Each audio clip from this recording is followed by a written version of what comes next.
situation happened in Vegas. Suge's car with Pac in it gets shot up. Mm-hmm. I interviewed, I believe his name was Chris Carroll. I looked at him once again. I said, what happened? Who did this? Who shot you? And now he's looking at me, so we're looking at each other in the eyes. And this is kind of the first time he's even acknowledging my presence. And he looked at me, and I could tell he was getting a breath together to tell me. And he looked me right in the eyes, and we looked at each other, and he said, "Fuck you." And he said it just like that, with the emphasis on that F to really let me know. That's how he felt. So he said that, and right after he said it, he just started gurgling, and you could tell he was in bad shape, and his eyes, he's starting to lose consciousness then, and his eyes roll back. And as it turns out, that would be his last conscious moment and his last words. Probably. Have you heard that story before? Heard a lot of stories. But this was a story from the actual police who actually saw it. They might have said, fuck that, you asking me something now. For one, I ain't no motherfucking snitching. For one, while you wasn't doing your fucking job, you roll up on a bike after the fuck I got shot. But Tupac's last words were, "Fuck the police." I mean, probably you see him after he got shot going into the motherfucking ambulance in New York with his motherfucking finger up. You feel what I'm saying? So, probably. How do you, number one, when you heard the news that Pac got shot in Vegas, what went through your head? I mean, I think everybody first and foremost was like, oh, Pac got shot before, he gonna make it. You're gonna be okay. You feel me? Do it, but I knew it was serious when they just told how many calls they just said, just squat, don't fly out yet. It's a circus here. You gonna come out here and you gonna just squat. And so it was a lot of things. I'm like, just squat. I'm like, okay, it's cool. And it's a circus, I understand that. You feel what I'm saying? But then when the reports was like going out, like he was there, I'm like, yo, I'm flying out, boom, boom, boom, boom, boom.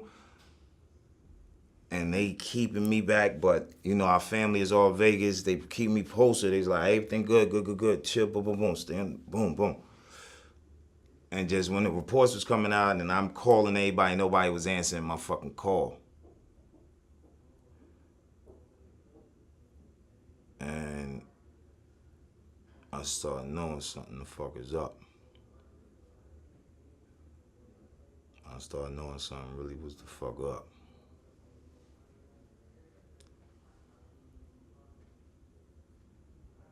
Yeah. Did you get to see him? Did you go to the hospital before he died? Nah. No. They listen, man.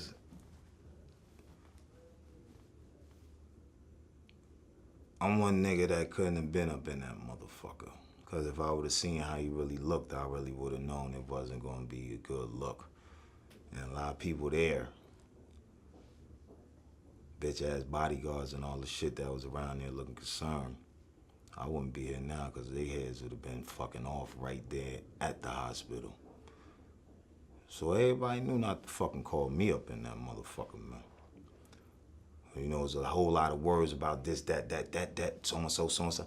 I don't do that.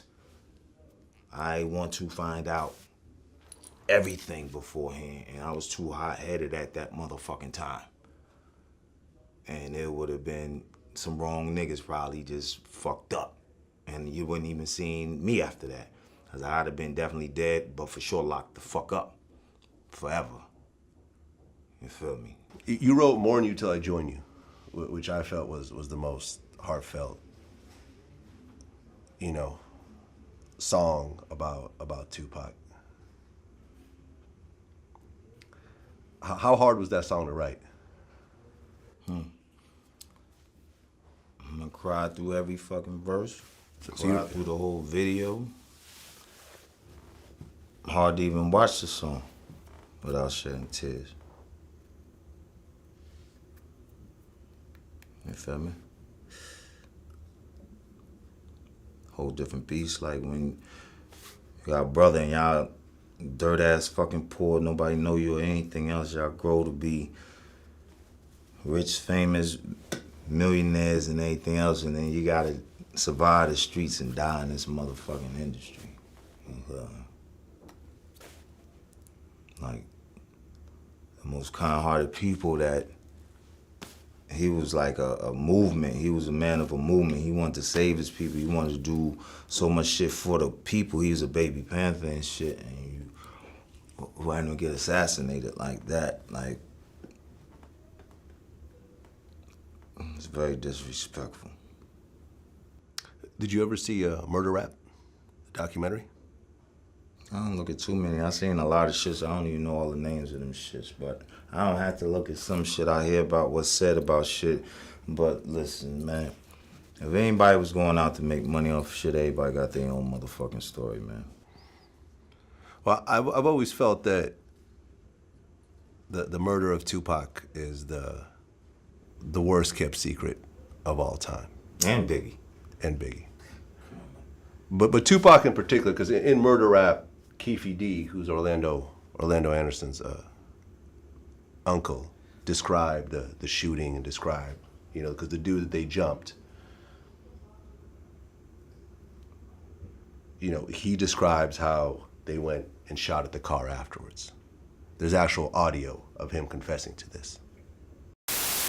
Keefe, today what we're going to do, we're just going to go over with a fine-tooth comb the Las Vegas incident, because we're going to draft up our report as regarding that specific thing. And then we're going to cover a few other things that we do have to emphasize to you that everything in this report has to be right on, because if down the road it's determined that some of these details are incorrect, then everything's off the table. So everything in this report cannot be like that report. Hey, I want to say this though too. I feel like I said that day, don't bullshit me, and I won't bullshit y'all. You know what I'm saying? Okay, Lane starts blasting. You say Suge looks over, he sees you.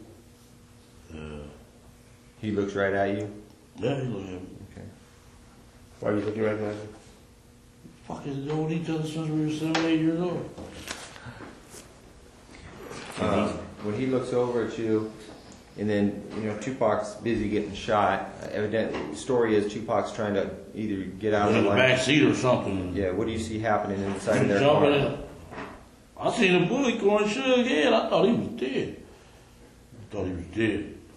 So Orlando shot across Dre?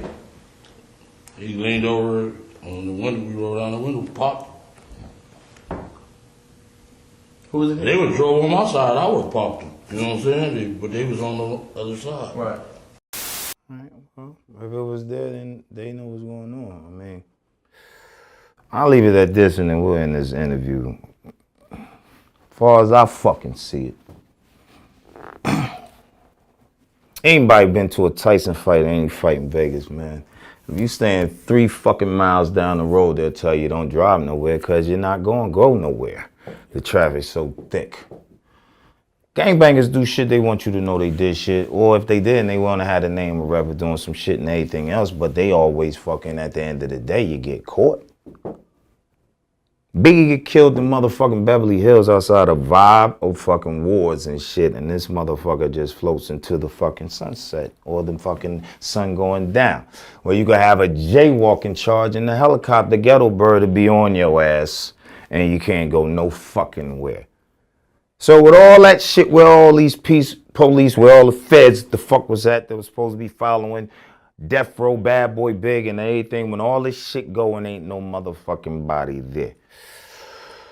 Gangsters do shit, and they wanted to be known they did shit, and pass all the rest of that shit. Fuck around, believe everything, 2 of my niggas, they was assassinated professional fucking hits, man. Fuck out of here, man.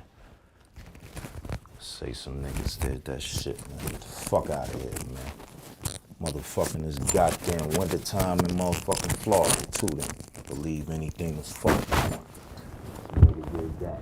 While all the rappers ain't nobody getting cooked for no fucking bodies and shit.